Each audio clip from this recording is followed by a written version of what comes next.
Hello दोस्तों, क्या आपने कभी सोचा है पाप का भी कोई गुरु होगा।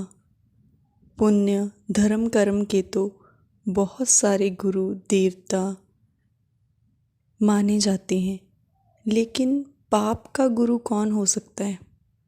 क्या आपने कभी सोचा है इसके बारे में?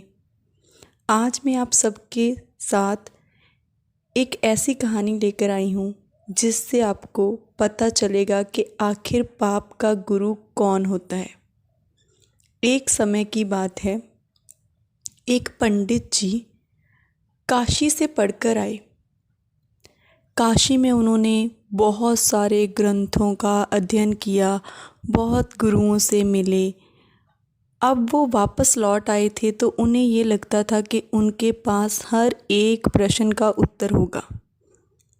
जब वो अपने गांव वापस आए तो उन्होंने अपने गांव में और साथ के गांव में ढिंढोरा पिटवा दिया कि किसी को भी कोई भी प्रश्न का उत्तर जानना हो तो वह मेरे से आकर मिले, क्योंकि मैं काशी से अध्ययन करके आया हूँ।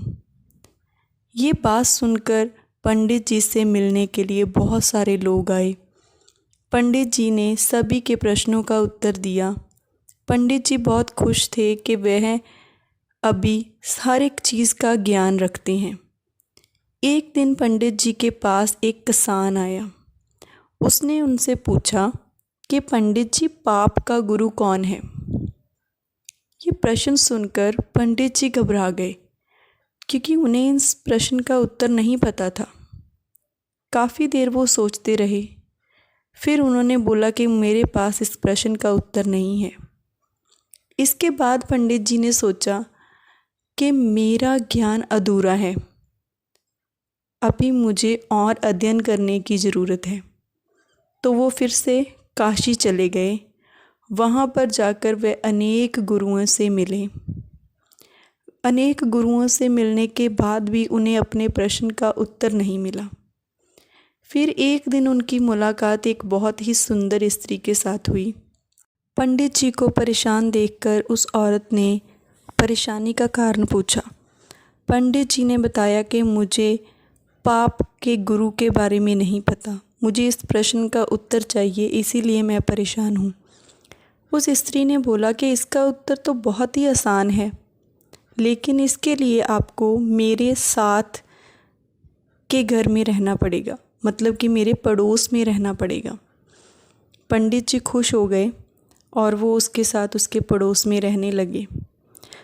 वो पंडित जी बहुत ही ज़्यादा ज्ञानी थे और उनका नित्य नेम था, वो कभी भी उसको भंग नहीं करते थे और कभी भी किसी के हाथ का बना हुआ खाना नहीं खाते थे, किसी के हाथ से लेकर पानी तक नहीं पीते थे। अपना खाना खुद बनाते थे, जैसा भी उनसे बनता था वैसा ही अपना खाना खुद बनाते थे और खाते थे। तो एक दिन वो जो स्त्री थी वो उनके पास आई और बोली कि पंडित जी, यहाँ पर तो आपको कोई भी नहीं देखता हमें, तो आप ऐसा कीजिए कि मैं ही आपके लिए नहा धोकर खाना बना दिया करूँगी, आप खाना बनाने का कष्ट ना करें। लेकिन पंडित जी बोले कि नहीं, मैं अपना खाना खुद ही बनाऊँगा। आप तो मुझे ये बताइए कि आप मुझे मेरे प्रश्न का उत्तर कब दोगी? तो उस स्त्री ने बोला कि प्रश्न का उत्तर भी मिल जाएगा, लेकिन आप मुझे अपनी सेवा का मौका दीजिए और मैं आपके लिए खाना बना दूँगी और मैं आपको हर रोज़ एक सोने की मुद्रा, सोने का सिक्का भी दूँगी। अब पंडित जी ने सोचा कि एक तो पका पकाया हुआ भोजन, ऊपर से सोने का सिक्का, तो उनके मन में लालच आ गया। वो बहुत खुश हुए। उन्होंने सोचा कि अब तो मेरे दोनों हाथों में लड्डू हैं।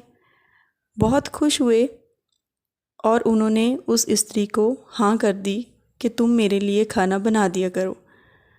अब थोड़ी ही देर बाद बहुत ही अच्छे अच्छे पकवान से सजी हुई थाल उनके सामने उस स्त्री ने परोस दी और साथ में एक सोने का सिक्का भी देने दिया।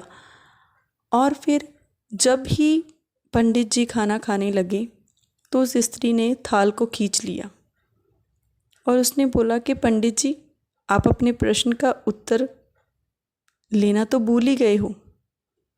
तो पंडित जी ने बोला, हाँ हाँ बोलो, क्या है मेरे प्रश्न का उत्तर? तो उसने बोला कि ये लोभ, ये ही पाप का गुरु है। कल तक तो आप किसी के हाथ का पानी तक नहीं पीते थे, लेकिन अब जब आपको सोने की सिक्के और अच्छे व्यंजनों का मैंने लोभ दिया तो आप अपना धर्म कर्म भूल गए और पाप करने लगे। अब पंडित जी को अपने प्रश्न का उत्तर मिल गया था और उन्होंने आगे अपनी ज़िंदगी में कभी भी लोभ ना करने की कसम खाई।